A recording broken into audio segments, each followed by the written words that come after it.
बच्चों कैसे हैं? उम्मीद है आप बिल्कुल मस्त होंगे, अपने अपने तैयारी में व्यस्त होंगे। आज संडे है, आपके लिए केमिस्ट्री का आज दो क्लास हम आपको देंगे, जिसमें बताएंगे रासायनिक समीकरण के बारे में। एक क्लास पहले भी बता चुके हैं हम, अम्ल भस्म खत्म हो चुका है ना, रासायनिक समीकरण कंप्लीट हो गया है। लेकिन रासायनिक समीकरण परीक्षा में पूछता कैसे, तो उसमें हम उस क्लास में आपको हम बता दिए थे कि कैसे पूछता है। तो उसमें बताए थे कि जैसे पूछेगा वियोजन संयोजन का विपरीत कैसे है, आप वियोजन संयोजन का एक रिएक्शन लिख करके डिफरेंस बता देंगे। पूछेगा एकल विस्थापन द्विविस्थापन के विपरीत कैसे है, तो एक आप एकल विस्थापन लिखिए, एक द्विविस्थापन लिखिए, दोनों का अपने डिफरेंस पता चल जाएगा वहां पे।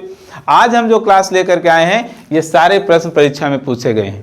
कभी न कभी आप देखेंगे प्रीवियस क्वेश्चन, चाहे 1900, 2200, 2400, कई प्रश्न तो इसमें रिपीटेड है, दो बार पूछा जा चुका है ना। तो ये आए या ना आए, इसी पैटर्न पे प्रश्न आपका परीक्षा में रिएक्शन से आने वाला है। अब बाकी डायरेक्ट रिएक्शन भी आप याद करेंगे, तो उम्मीद है उसका प्रैक्टिस आप कर रहे होंगे। और आपके प्रैक्टिस को स्ट्रांग करने के लिए आज हम फिर लेकर के आ गए हैं रासायनिक समीकरण। तो देखेंगे इससे जुड़ा हुआ प्रश्न कैसे बनता है। देखिए, जैसे ये तो बहुत आसान है, ऊपर हेडिंग रहेगा निम्न अभिक्रिया का संतुलित रासायनिक समीकरण लिखें।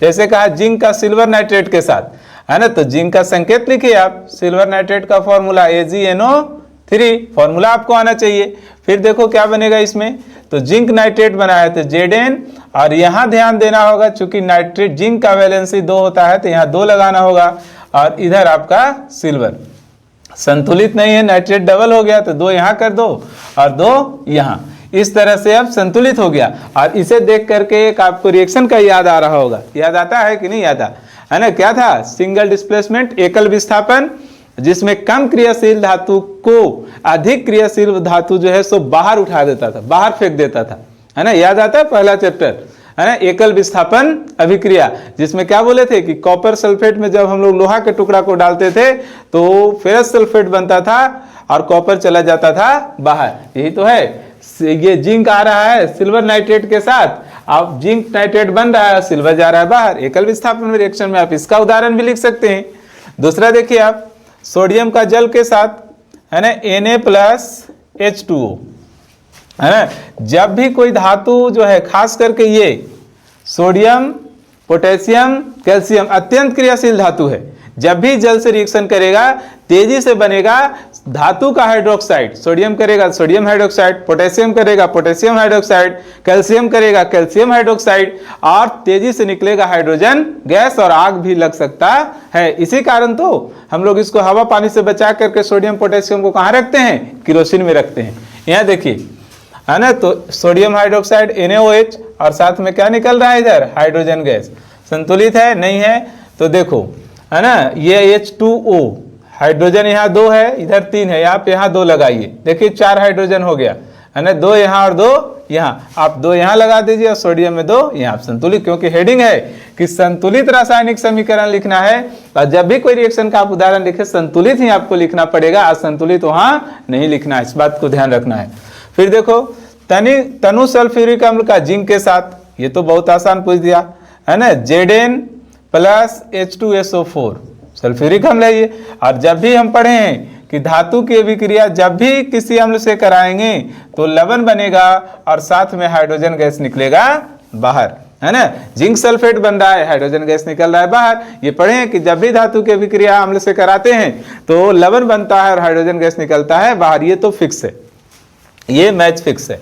तनु हाइड्रोक्लोरिक अम्ल मैग्नीशियम, फिर आ गया वही, है ना। इस बार मैग्नीशियम लेना है आपको धातु के रूप में, और अम्ल के रूप में कौन रहेगा, हाइड्रोक्लोरिक अम्ल। क्या बनेगा, MgCl2 लवण बन गया। और इधर तो आपको बनना तय है, मैच फिक्स है, कौन सा गैस, हाइड्रोजन गैस। कैसे संतुलित करना है, आप 2 यहाँ लगा दें, और कहाँ, ठीक है ना, H2 हो गया, MgCl2 हो गया। अब देखो फिर एक रिएक्शन आता है, आ गया वो, लोहा को जब कॉपर सल्फेट के विलयन में डुबाया जाता है, ऐसे पूछेगा, लोहा को जब कॉपर सल्फेट के विलयन में डुबाया जाता है तो क्या होता है, हम बोलेंगे लोहा अत्यंत क्रियाशील होने के कारण कॉपर को विस्थापित करता है और कॉपर सल्फेट का नीला रंग गायब हो जाता है ना। और फिर एक रिएक्शन लिख देना है, 2 नंबर में अक्सर पूछा जाने वाला प्रश्न।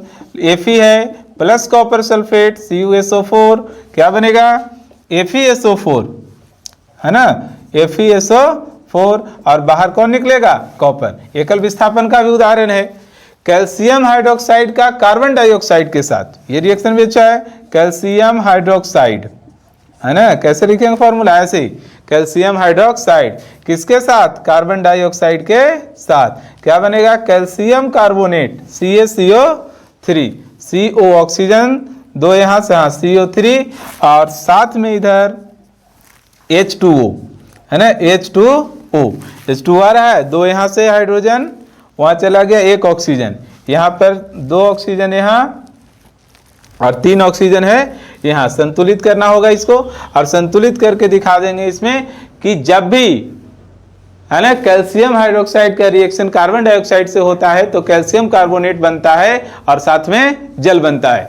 और ऐसा क्यों होता है, और जब हम चूना से पेंट करते हैं कैल्शियम ऑक्साइड रहता है, चूना उसमें मिलाते हैं जो उष्माक्षेपी में बताए थे, तो वो बनता है कैल्शियम हाइड्रोक्साइड, और जब पेंट कर देते हैं हम दीवार पे तो वो फिर कार्बन डाइऑक्साइड से रिएक्शन जब करता है तो वो कैल्शियम कार्बोनेट बनता है, और तब जाके दीवार में चमक आना शुरू हो जाता है। तुरंत हम लोग पुताई अगर करते हैं है ना चूना से, तो उसमें लाइट नहीं आता है, कुछ दिन, एक दिन दो दिन के बाद धूप पड़ता है, ज्यादा से ज्यादा कार्बन डाइऑक्साइड से वो रिएक्ट करता है, तब देखते हैं कि उसमें चमक आना शुरू हो गया। तो उम्मीद करते हैं कि इस तरह का रिएक्शन आप भी लगातार प्रैक्टिस करेंगे, आपके पास जो भी प्रैक्टिस सेट होगा, और जितना भी रिएक्शन पढ़ा चुके हैं अब लगभग यही, अब सिर्फ आपको हम पढ़ाएंगे किसमें जाकर के, है ना, जो कार्बन और उसके कंपाउंड हम लोग पढ़ेंगे उसमें स्टरीकरण, हाइड्रोजनीकरण, हेलोजनीकरण, है ना, सावनीकरण, उसमें पढ़ेंगे, और बाकी रिएक्शन लगभग आपका आज समाप्त होता है।